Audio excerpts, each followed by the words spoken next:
holy shit, you could see it coming from a mile away.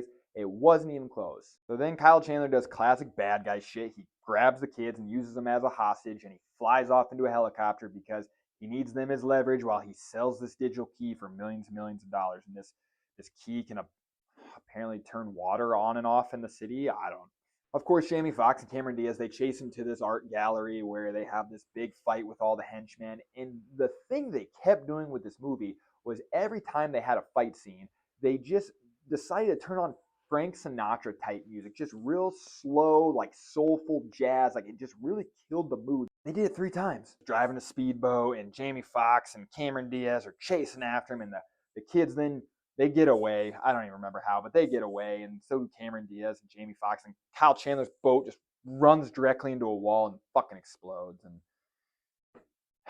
everyone lives happily ever after, I guess. And then they just drop for no apparent reason the dumbest fucking cliffhanger you can think of. You know, they look at Cameron Diaz and they go, "We need you to recruit your father." And your father? What? And everyone, and then cut to black. And everyone's meant to think like there's gonna be a sequel. Don't. Don't do it. I cannot describe to you how unwatchable this movie is.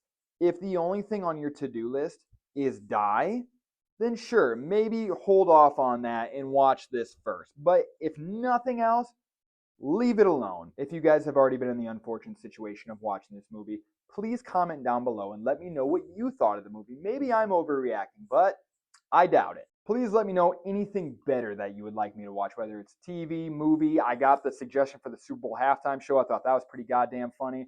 Whatever you think I should be reviewing, you let me know. Until next time, cheers.